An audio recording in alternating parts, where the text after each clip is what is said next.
बिस्मिल्लाहिर्रहमानिर्रहीम। अस्सलाम वालेकुम। Welcome to my YouTube channel Iram food secret. आज मैं आपसे रेसिपी शेयर करने वाली हूँ, वो है मज़ेदार दाल अंडे की। तो इसे स्टार्ट करते हैं। यहाँ पे सबसे पहले आधे कप के जितना कुकिंग ऑयल इस्तेमाल कर रही हूँ। आप अच्छी क्वालिटी का कुकिंग ऑयल इस्तेमाल किया करें।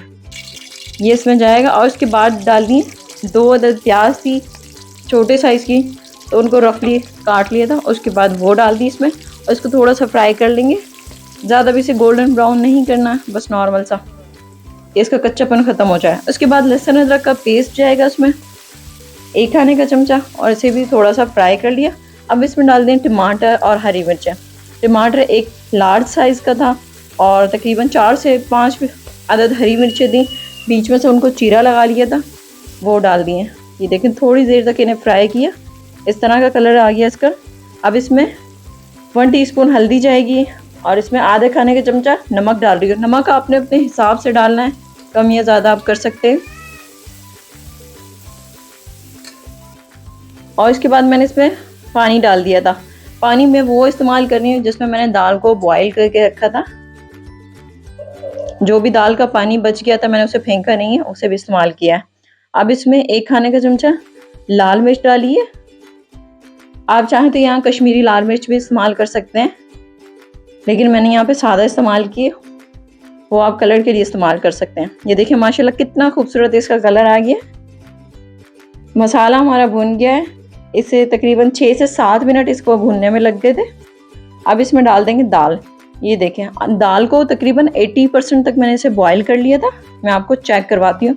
ये देखें, दाल का इस तरह से बीच में एक सेंटर सा निशान नज़र आ रहा होगा।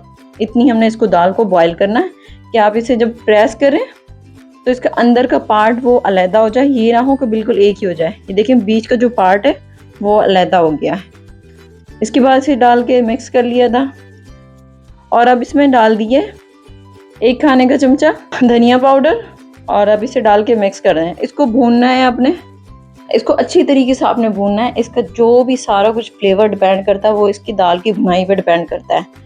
तो आपने इसे अच्छी तरीके से फ्राई करना है। उसके बाद ये देखें, पानी इसमें नज़र आ रहा है, वो बिल्कुल खुश्क हो जाएगा। ये देखें, अब इस सूरत में हमने डालना है इसमें पानी। पानी की वही पानी इस्तेमाल कर रही हूँ जिसमें मैंने दाल को बॉईल किया था, वो मैंने फेंका नहीं था, वही मैं इसमें इस्तेमाल कर रही हूँ, क्योंकि इसमें मिनरल्स वगैरह सारी चीज़ें तो इसमें आ जाती हैं और इसे हम डिस्कार्ड कर देते हैं। जितनी आपने इसमें ग्रेवी रखनी है इतना ही आपने पानी इसमें ऐड करना है। और इस बात का भी ख्याल रखें कि हमारी जो दाल थी तकरीबन 20% तक अभी कच्ची थी, तो उसके हिसाब से भी पानी डालिएगा। और इसे 15 मिनट तक के लिए मैंने इसे बिल्कुल लो फ्लेम पे मैंने इसे पका लिया था। तो अब चलते हैं तड़के की तरफ। यहाँ पे मैं देसी घी का इस्तेमाल कर रही हूँ, आधे कप के जितना।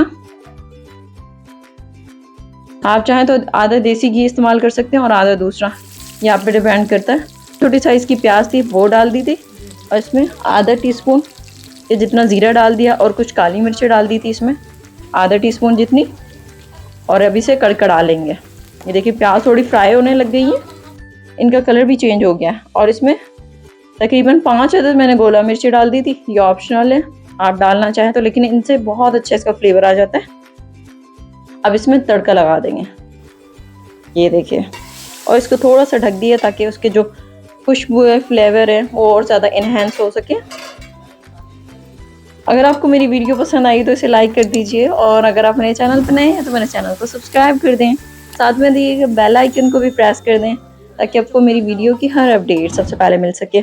अच्छा, ये 2 अदद मैंने अंडे लिए थे जिनको बीच में से राउंड में कटिंग कर लिया था। ये आपकी मर्ज़ी, आप जिस तरह से कटिंग करना चाहें। और इन्हें मैंने डाल दिया था बिल्कुल एंड पे, जब हमारी दाल बिल्कुल बन के तैयार हो गई तड़के के बाद। और इसके बाद मैंने इसमें डाला गरम मसाला पिसा हुआ, और धनिया तो लाजमी होता है ना, क्योंकि धनिया के बगैर तो कोई डिश, मुझे ऐसा लगता है कि सारी डिशें धनिया के बगैर अधूरी हैं। तो अब इसे ढक के रख दिया था तकरीबन 5 से 6 मिनट के लिए। ये देखें, इतनी आपने इसमें ग्रेवी रखनी है। माशाल्लाह माशाल्लाह, इसका बहुत ही आलिशान दाल बनी थी। और आपने इस रेसिपी को ज़रूर ट्राई करना है और मुझे कमेंट्स में आपने फीडबैक लाजमी देनी है। इसके बाद मैं आपको इसे सर्व करके दिखाती हूँ। ये देखिए, माशाल्लाह माशाल्लाह। और आज के लिए इतना ही काफ़ी है, मिलते हैं नेक्स्ट वीडियो में। Thanks for watching. अल्लाह हाफिज़।